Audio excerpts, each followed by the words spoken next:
ኮሌጅ ማለት ነው የዓለም ላይ ያሉ ኮሌጆች አሉ አክሪዴሽን የተሰጣቸው ማለት ነው። እሱ ወርልድ ሜዲካል ስኩል ዳይሬክተሪ ላይ ገብቶ ትምህርት ቤታቸውን ሰርች ማድረግ ነው።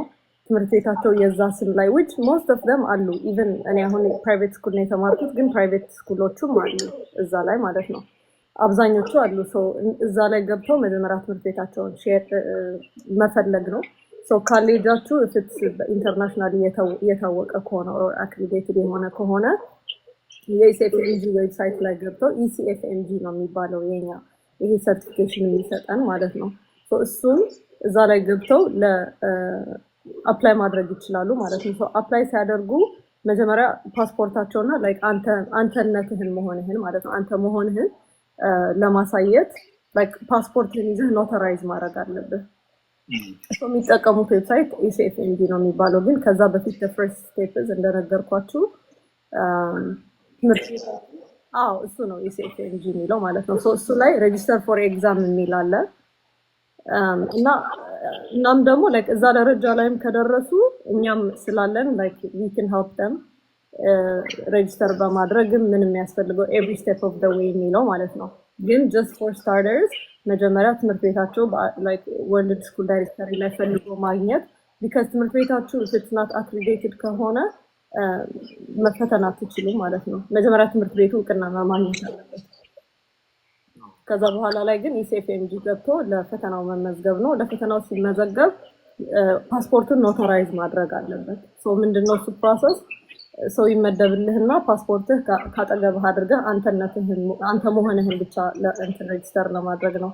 and I think አሁን የሆነች ኮሜንት ታረጋቻታለሁ ብሩ ትንሽ ጨምሯል ግን የመፈተኛው ብር ስለቀነሱት ነው ይሄኛው መመዝገቢያው የጨመረው። basically it's the same ብሩ መጨረሻ ላይ I think the same ነው የሚሆነው ግን ለመጀመር like overwhelm እንዳራረጋቸው በኢንፎርሜሽን መጀመሪያ ሁለቱም ነው። መጀመሪያ ኢሲኤፍኤምጂ የሚባለው ዌብሳይት ነው። ሁለተኛው ደግሞ ወርልድ ሜዲካል ስኩል ዳይሬክተሪ የሚለው ዌብሳይት አለ።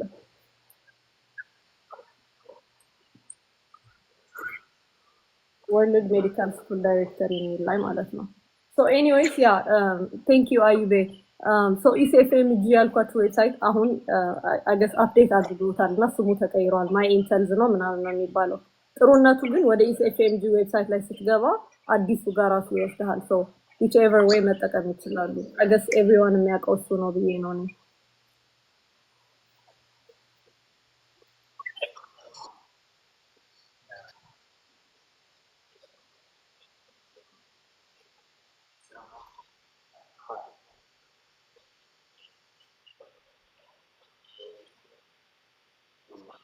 ማይ ኢንተልዝ ነው የሚባለው ግን ኢሲኤፍኤምጂ ላይም ሲሄዱ ቀይረናል ብሎ ራሱ ሚዲያ ያደርጋቸዋል ወደዛ ዌብሳይት።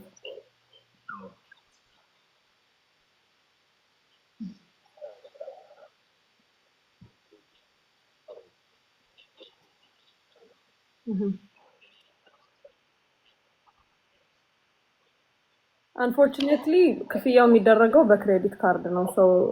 ብዙ ሰዎች ምንድነው የሚያደርጉት እዚህ ሀገር እንከፍልላቸውን ሰው ይፈልጉና እዛ ላለ ሰው በብር ይሰጣሉ ይመስለኛል እንጂ that's one አንደኛው መጥፎ ሳይዱ like weakness ብዬ የማስበው የዚህ ፕሮሰስ እንደሱ አይነት የፔመንት እንትን የለም። ከዛ ደግሞ ሌላኛው መፈተኛ ነው እንዳልኩ ኢትዮጵያ ውስጥ መፈተኛ የለም። ትራቭል አድርገው ነው የሚፈተኑት ወደ ኬንያ or ዩጋንዳ or ዱባይ ምናምን ነው ሄደው የሚፈተኑት። ክፍያው ግን በክሬዲት ካርድ ነው የሚከፈለው። የግዴታ ዩኤስ ዶላር ያለው or ሌላ ሀገርም ሆኖ ብቻ ክሬዲት ካርድ አክሰስ ማድረግ የሚችል በዶላር መክፈል የሚችል ሰው ነው መሆን ያለበት።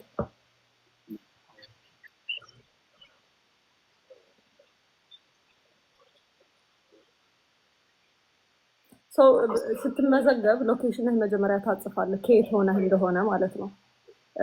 ሌላኛው ነገር ስላስታወስከኝ ቴንኪው። ሌላኛው ነገር ምንድነው ዩኤስ እና ካናዳ ላሉ ተፈታኞች በነፃ ነው ፈተናው። I mean not the whole test ግን የመፈተኛ ቦታ አትከፍልም።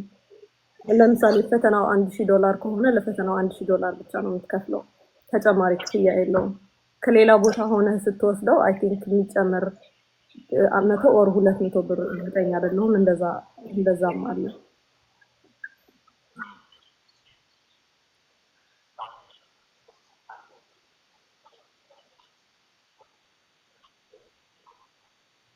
Yeah, of course. ችግር የለውም. So, የኔ experience and I think the main አላማ ይሄ የማደርግበትም ዋና ምክንያቱም ደግሞ it's like እኔ ወደዚህ ስመጣ መጀመሪያ ስለ ሪሶርስ ምናምን የሚነግረኝ ሰው አልነበረም እና መጀመሪያ ስመጣ ኤቭሪቲንግ ብቻዬን ነው like ናቪጌት ያደረኩት ማለት ነው. So, I'm glad እንደዚህ አይነት ፕላትፎርም መኖሩ አትሊስት አሁን ሶ የኔ ኤክስፒሪየንስ መጀመሪያ 2023 ነው የመጣሁት እንደነገርኳችሁ ሶ ስመጣ ሌላ ፕላን ቢ ምናምን አልነበረኝም for the first 6 ወራትን መስራት ስላልቻልኩኝ የነበረው ፉል ታይም ላይክ አትሊስት ትንሽ ለማጥናት ጊዜ ነበረኝ ከዛም ስራ ጀመርኩኝ ስራ ላይክ ዝም ብሎ ማቆያ ስራ ሆስፒታል ውስጥ ማለት ከዛ በኋላ ሴፕቴምበር 2024 ላይ ስቴፕ 1 ተፈተንኩኝ ማለት ነው ስቴፕ 1 2024 ተፈተንኩኝ ከዛ እንደገና ያው የዚህ ሀገር የስራ ኤክስፒሪየንስ እንዲኖርህ ስለሚፈልጉ የዩኤስ ክሊኒካል ኤክስፒሪየንስ እንዲኖረኝ እንዲሁም ላይክ ከዶክተሮች ጋር ምናምን እንዲያስተዋውቀኝ በሚል ስራ ቀጠልኩኝ ማለት ነው ከዛ ያው እየሰራሁኝ ለስቴፕ 2 የሚባለው ፈተና እያጠናሁኝ ነበረ እነን 2025 this year ማለት ነው ጁን ላይ ደግሞ ስቴፕ 2 ተፈተንኩኝ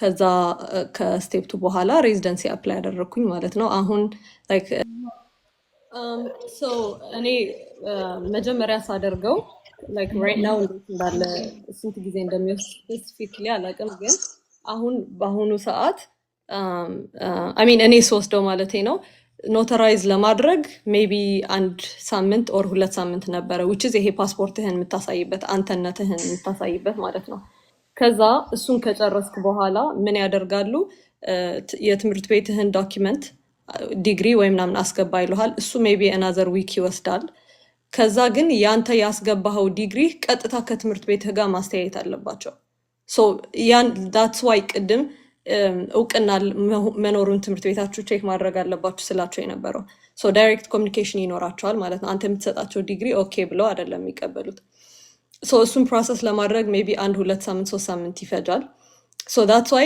ማድረግ ያለብህ ነገር ምንድነው ለምሳሌ ከአራት ላይክ ሌትስ ሴ ከ6 ወር በኋላ መፈተን ብትፈልግ ፈተናውን ማለት ነው አሁን ይሄ ኖተራይዝ ማድረጉን ምናምን አሁን ከ6 ወር በፊት ቀድመህ ማድረግ አለብህ ምክንያቱም ጥሩነቱ የዚህ ፕሮሰስ ምንድነው once ኤግዛምህን ስኬጁል ስታደርግ ቀን አይደለም ስኬጁል የምታደርገው 3 ወር ነው የሚሰጡ ሶ መጀመሪያ ኤሊጂቢሊቲ ፔሪድ የሚባል አለ ለምሳሌ አሁን ኖቬምበር ላይ ኦክቶበር ላይ ነን አይደለ ለምሳሌ እኔ ኖቬምበር ዲሴምበር ጃንዋሪ እንደመፈተኛ ኤሊጂቢሊቲ ፔሪድን መያዝ እችላለሁ ማለት ነው ሶ እና ደግሞ ስፔሻሊ አሁን ደግሞ ይሄ አፕሊኬሽናቸውን እየቀየሩ ነው ብያለሁ አይደለ ማይ ኢንቴልፕ ምናምን ሶ ትንሽ እንዴት ነው ሌት ሊሆኑ ስለሚችሉ if you plan to take ፈተናችሁን ከ6 ወር በኋላ ከ7 ወር በኋላ even ከ1 አመት በኋላ አሁን ቀድማችሁ ብታደርጉ ለማክራቸው ማለት ነው ይሄ the verification process-ን ቀድሞ ማድረግ አንድ አመትም ይሁን 2 አመት ማለት ነው whatever ብቻ because አንዴ ኖተራይዝ ካደረግክ በኋላ ለስቴፕ 1ም ለስቴፕ 2ም በሱ ነው እስከመጨረሻው ነው የምታደርገው so long time like long term plan ይኖራቸው and then ኤግዛማቸውን ስኬጁል ሲያደርጉ ደግሞ እንዳልኩ የ3 ወር ነው የሚያደርጉት የ3 ወር ፕላን ነው የሚይዙት ስለዚህ በ3 ወሩ ማህል ጋፕ ነው መፈተን ያለብህ ነው so if you say November to January ካልክ between በ3 ወራት ውስጥ እንድትፈተን ነው even በ3 ወራት እንኳን መፈተን ካልቻልክ በነፃ አንድ ጊዜ እንድታራዝም እድል ይሰጡሃል so process it differs ሳምንትም ሊሆን ይችላል ለሳምንት 3 ሳምንትም ወርም ሊቆይ ስለሚችል አንዳንዱ especially አሁን እኔ ጓደኞቼ ያውቃለሁ እስካሁን ስቴፕ 2 ቆይቶባቸው ያልተፈተኑ ስለዚህ እሱን ማድረግ ለቀድሞ ማድረግ አለባቸው ሎንግ ተርም ፕላናቸው ቢሆን ብዬ እመክራቸዋለሁ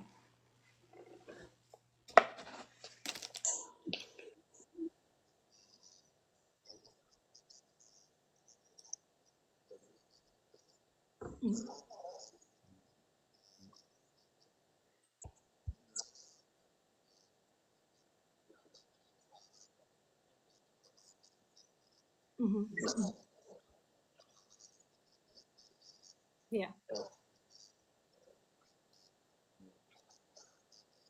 yeah no no H1B ነው እንጂ J1 ቪዛ 100,000 ብር አያስከፍልም ግን እንዳልኩ it doesn't mean ሁሉም አሜሪካ ውስጥ ያለ ፕሮግራም ቪዛ ስፖንሰር ያደርጋል ማለት አይደለም። that's why residency apply ሲያደርጉ J1 ቪዛ ስፖንሰር የሚያደርጉ ነው እንትን ማለት ያለባቸው እንጂ J1 ቪዛ ክፍያ የለም። ሶ ካሌጅ የሚያመጣቸው ፕሮግራም ቪዛቸውን ስፖንሰር ያደርጋል ግን ምንም የሚከፍለው ነገር የለም። እና more than you think ደግሞ በጣም ብዙ especially ኒውዮርክ፣ ፊላደልፊያ፣ ኒው ጀርዚ ያሉ ፕሮግራሞች በጣም ብዙ ስፖንሰር የሚያደርጉ አሉ፣ ቪዛ ስፖንሰር የሚያደርጉ አሉ። ስለዚህ በዚህ ዲስካሬጅድ መሆን የለባችሁም። as long as እናንተ ፈተናውን መፈተን እስከቻላችሁ ድረስ እና አፕላይ ማድረግ እስከቻላችሁ ድረስ J1 ቪዛ ኤግዛምፕት ነው ከዚህ ላይክ 100,000 ብር አያስከፍልም። እና ደግሞ ኤክስቼንጅ ቪዛ ነው እንደ ወርክ ቪዛ አይደለም J1 ቪዛ ማለት።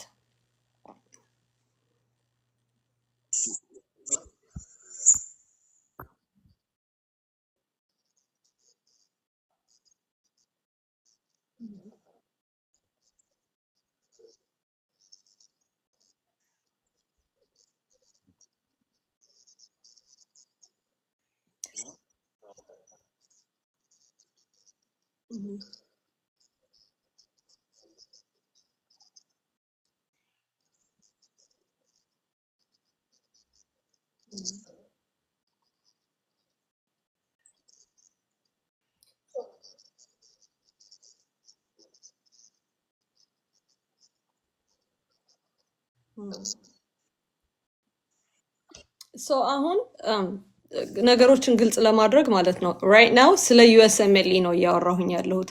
ሶ ለምሳሌ ይሄንን ዩኤስኤምኤልኢ ስቴፕ 1 ስቴፕ 2 ሲፈተኑ ስቴፕ 1 ስቴፕ 2 ከተፈተኑ በኋላ ሌላኛው ሪኳየርመንት ኦኢቲ ነው። ይሄ የእንግሊዝኛ ፈተና ያለውን ማለት ነው። ሶ ሶስተኛውን ክራይቴሪያ ካሟሉ በኋላ ኢሲኤፍኤምጂ ሰርቲፊኬሽን ያገኛሉ። ያንን ኢሲኤፍኤምጂ ሰርቲፊኬሽን ካገኙ በኋላ ሬዚደንሲ አፕላይ ያደርጋሉ። ሬዚደንሲ አፕላይ ሲያደርጉ J1 ቪዛ ስፖንሰር አደርጋለሁ የሚል ሰው ካምፓኒ ጋር ከሆነ ኦር ፕሮግራም ጋር ከሆነ አፕላይ ያደረጉት ራሱ ፕሮግራሙ ነው ፕሮሰስ የሚያደርግላቸው። ሚኒንግ ኢንቪቴሽን ይልክላቸዋል ኤምባሲ የሚገቡበት ምናምን ማለት ነው። ሶ አሁን J1 ስል ከዩኤስኤምኤልኢ ጋር ነው ፓርት ኦፍ ኢት ማለት ነው። ስቴፕ 1 ስቴፕ 2 ከጨረሱ በኋላ ኦኢቲ ከተፈተኑ በኋላ ሬዚደንሲ አፕላይ ሲያደርጉ J1 የሚቀበል ኮሌጅ ከሆነ ፕሮግራም ከሆነ የተቀበላቸው ኢንተርቪው ያደርጋቸዋል። እሱም there's a whole process ብቻ እንዴት ነው የኢንተርቪው ፕሮሰሱ በኋላ we can get to that። ግን ኢንተርቪውን አልፈው ምን ብለው ያ ፕሮግራም ከመረጣቸው J1 ቪዛው ራሱ ነው ፕሮሰስ የሚያደርግላቸው። ሶ ከነሱ መክፈል ያለባቸው ነገር or anything የለም። like as long as ለሬዚደንሲ አፕሊኬሽኑ ብቻ ነው የሚከፍሉት። እሱ ደግሞ ፐር ፕሮግራም ለምሳሌ 100 ፕሮግራም ነው የሚያደርጉት፣ 200 ፕሮግራም እሱ ክፍያው ይለያያል። ግን የትኛው ይቀላል ምናምን የሚለው ሳይሆን ለዩኤስኤምኤልኢ the only ያለው ኦፕሽን J1 ነው። ድሮ H1B ነበረ ግን አሁን በዚህ በክፍያው ምክንያት ሶ አሁን ለዩኤስኤምኤልኢ that's the only option፣ ሌላ ኦፕሽን የለም። በሌላ መንገድ ላይ በዩኤስኤምኤልኢ ሳይሆን በሌላ መንገድ በምን ይምጡ ላልከው I don't know እኔ ለሱ ጥሩ ሰው ነኝ I'm not sure። ግን የራሴ ኤክስፒሪየንስ ለምሳሌ F1 ስቱደንት ቪዛ መጠየቅ ይችላሉ። ግን የJ1 ቪዛ ግን ፕሮሰሱ ይሄንን ነው የሚመስለው። it's part of it አብሮ ነው። ሬዚደንሲ አፕላይ ሲያደርጉ ከመረጣቸው ፕሮግራሙ ራሱ ልክ ኢንቪቴሽን ምናምን እንደሚላክ እዚህ ሀገር መጥተው ይሄን ይሰራሉ ብሎ ኤምባሲ የሚገቡበት ይልክላቸዋል ማለት ነው። ሶ ኤቭሪቲንግ በእነሱ ነው ቴክ ኬር የሚደረገው።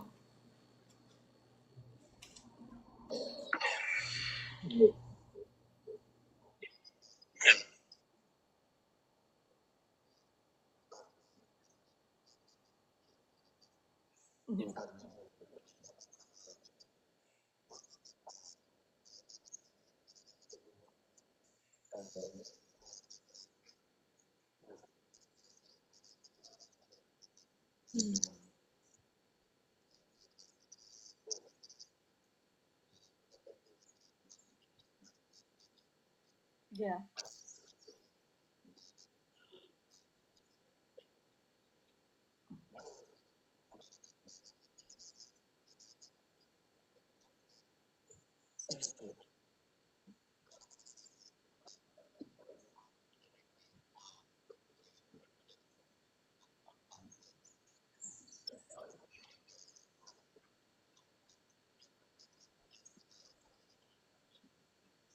ያ ሶ ሬዚደንሲው ማለት ነው like surprisingly ለጠቅላላ ኢንተርናሽናል ግራጁዌት ኢንተርናሽናል ሜዲካል ግራጁዌት ለሚባሉ ሰዎች which is አሜሪካ ያለነውንም ካናዳ ያለውንም ሁሉንም ያጠቃልላል። it's not easy ለምሳሌ እኔ ስቴፕ 2 257 ነው ያመጣሁት which is it's a good score you know ጥሩ ነው ሚኑ 250 ነው ጥሩ ስኮር ነው ያመጣሁት አፕላይ ያደረኩበት ኮሌጅ አለ ቨርጂኒያ ውስጥ ማለት ነው እኔን ሪጀክት አድርገውኛል ግን ዳታ ስታቱን ገብቼ ሳየው ማለት ነው 220 አምጥቶ 3 ሳብጀክት ፌል ያደረገ የዩኤስ የተመረቀ ልጅ ኢንተርቪው ጠርተውታል ስለዚህ one thing ማየት ያለባቸው ይሄ ፕሮሰስ is very holistic ነው ስኮራችሁ ጥሩ ስለሆነ just because you're a good student ምናምን አይደለም ሬዚደንሲ የምትገቡት that's why connection matter ያደርጋል ያልኩት ሌላኛው ስኮሩ በጣም ሃይም ባይሆን or like low ስኮርም ኖሮት ሬዚደንሲ በጣም የሚጠራው ደግሞ ማን ነው ካልከኝ ብዙ ሬዚደንት የሚያውቅ ሰው like connect ማድረግ ስል it doesn't mean like conference መሳተፍ ምን ሳይሆን ለምሳሌ አሜሪካ ሬዚደንሲያቸውን እየሰሩ ሰዎች ያሉ ምታቆ ከሆነ ቴክስት አድርጉላቸው ጨቅጭቋቸው like once እንትን መግባት ስትፈልጉ እባክህን ሪከመንድ አድርገኝ because applicationናችሁን ለመታየት ራሱ it takes a lot በጣም ብዙ አፕሊካንት ነው ያለው በአመት ማለት ነው so just because እናንተ አሁን ይሄን ፈተናም obviously አታጥኑላችሁ ፈልጌ አይደለም obviously you need good scores so as ለኢንተርናሽናል graduate everything is hard እኔ ራሴ በጣም ብዙ ፕሮግራም አፕላይ አድርጌ እስካሁን 2-3 ኢንተርቪው ነው ያገኘሁት ብዙ አይደለም so አንደኛውና like በጣም ደጋግሜ ማለት የምፈልገው is like connect with residents አንዳንዴ እንዴት ነው like you might feel like you're kissing ass sorry for my language ግን there is no way around it በቃ ሌላ ምንም የለውም በቃ ይሄ መለማመጥ ምናምን ያስፈልጋል like you need to እነሱ to get your name across ያስፈልጓቸዋል አንደኛ ማለት ነው ሁለተኛው የት አፕላይ እናድርግ ላላችሁት application ፕሮሰሱ 3 ሪጅን እንድትመርጡ ይሰጣችኋል 3 ሪጅን ለምሳሌ ያው ከአሜሪካ ውጪ ያለን ሰዎች ይሄንን ላናቅ እንችላለን የትኛው ሪጅን ነው የትኛው ግን ለምሳሌ ኒውዮርክ ኒው ጀርዚ ፊላዴልፊያ በጣም ኢንተርናሽናል ግራጁዌት ይቀበላሉ እና ደግሞ ይሄንን ኢንፎርሜሽን ኤቭሪቲንግ ማለት ነው እንትን ውስጥ ነው like ፍሬዳም ይባላል ሬዚደንሲ ኤክስፕሎረር የሚባሉ ዌብሳይቶች አሉ እሱ ላይ ገብታችሁ የአንድን ፕሮግራም ምን ያህል ኢንተርናሽናል ግራጁዌት ይቀበላሉ በፐርሰንቴጅ ማለት ነው ምን ያህል የዩኤስ ግራጁዌት ይቀበላሉ ምን ያህል ደግሞ እነዚህ ዲኦ የሚባሉ ዶክተሬት ዲግሪ አለ እሱን ይቀበላሉ ላስት ይር ምን ያህል ሰው ኢንተርቪው ጠሩ ከዛ ደግሞ ከተጠሩት ስኮራቸው ውጤታቸው ከየት ነው ኤቭሪ ኢንፎርሜሽን ይሰጧቸዋል because you need to make እንዴት ነው like best decision makes ማድረግ ስላለባቸው because every የምታወጧት ብር አፕላይ የምታደርጓት ማተር ስለምታደርግ especially ደግሞ like እዚህ ሀገር ሆናችሁ ካልሆነ በጣም ብዙ ብር ነው even እዚህ ላለ ነው በጣም ብዙ ብር ነው to be honest so አፕላይ ማድረግ ያለባችሁ በጣም ኮሚኒቲ ፕሮግራም የሆነ like እነዚህ ዩኒቨርሲቲ ፕሮግራም ናም ኤም ባታደርጉ ከዛ ደግሞ every data ገብታችሁ US I mean የኢንተርናሽናል ግራጁዌት ምን ያህል ፐርሰንት አላቸው ለምሳሌ የኒውዮርክ ፕሮግራሞች ገብተህ ብታያቸው 90% 99% 100% US ግራጁዌት ይፈልጋሉ እኔ ያለሁበት ስቴት ያላቸው የኢንተርናሽናል ግራጁዌት is 4% 7% ከዛ ለምሳሌ 20 ሰው የሚፈልጉ ከሆነ አንድ ሰው ብቻ ነው ኢንተርናሽናል ግራጁዌት የሚያስገቡት ማለት ነው so ኮምፒቲሽኑ በጣም ሃይ ይሆናል so they need to make በጣም ተጠንቅቀው ነው ይሄን ዲሳይድ ማድረግ ያለባቸው so እኔ እንኳን ከማውቀው ሚሽጋን በጣም IMG ፍሬንድሊ ነው ኒውዮርክ IMG ፍሬንድሊ ነው ፊላዴልፊያ ኒው ጀርዚ ኦሃዮ እነዚህ ወጣ ያሉ አይደለ ዌስት ቨርጂኒያ so ሲመርጡ እነዚህን መምረጥ ነው እንደ ሪጅናቸው ከዛ ደግሞ ቀደም ሪጅን ቢዬህ ነበር አይደለ so ለምሳሌ አንድ ሪጅን ስትመርጡ ለምሳሌ let's say DMV area እንደ አንድ ሪጅን እንወሰደውና I think South Central ነው የሚባለው የእናንተ South Central መሰለኝ DMV area so South Central ላይ ማን አሉ ቨርጂኒያ ዌስት ቨርጂኒያ Delaware DC Maryland ምናምን አሉ አይደለ so እሱን እንደ ሪጅን አርጋችሁ ስትመርጡት ምክንያታችሁን አስቀምጡ ትባላላችሁ ከስር ማለት ነው so you can say oh እዛ ቤተሰብ አለኝ በመጣ ሰፖርት ሊያደርጉኝ ይችላሉ ያንን ሪጅን ማገልገል ፈልጋለሁ so ግን እናንተ ግን ልሞክር ስኮሬ ጥሩ ነው እንትን አለኝ ብላችሁ እንደዛ አይነት ቦታ like apply አታድርጉ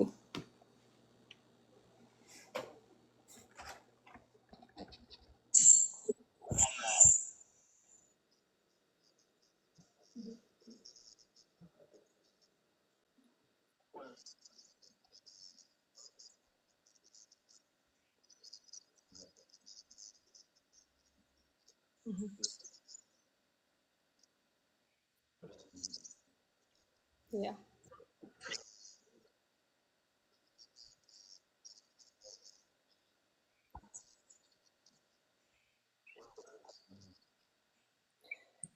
የኤምባሲ ኢንተርቪው በእኔ አስተያየት ማለት ነው አይ ፊል ላይክ እኔ በስቱደንት ቪዛ ነው የመጣሁት ባይ ዘ ወይ በዚህ አጋጣሚ የስቱደንት ቪዛው ባለፈውም ስነግራቸው ነበረ የዚህ አሁን የተፈተንኩት ፈተና የስቴፕ 1 እና የስቴፕ 2 ፕሬፕ የሚያስደርጉ ናቸው ላይክ ይሄንን ፈተና እነሱ ያዘጋጁኛል ኦር ያስጠኑኛል ብዬ ነው እኔ ኤምባሲ የገባሁት እሱ ካፕላን ይባላል KAPLAN ማለት ነው ካፕላን ሜዲካል ይባላሉ ኒውዮርክ ውስጥ ያሉ ናቸው ሶ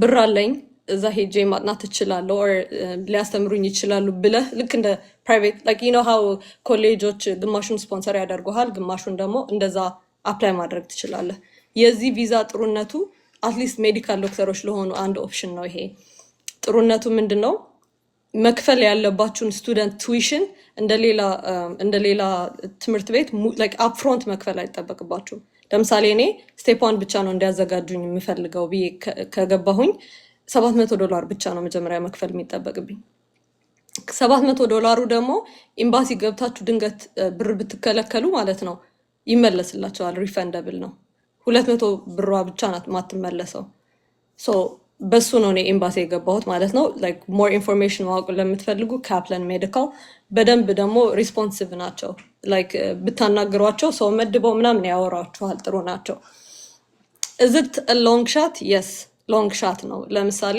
እንደ ትክክለኛ ስትራክቸርድ እንደሆነ ኮሌጅ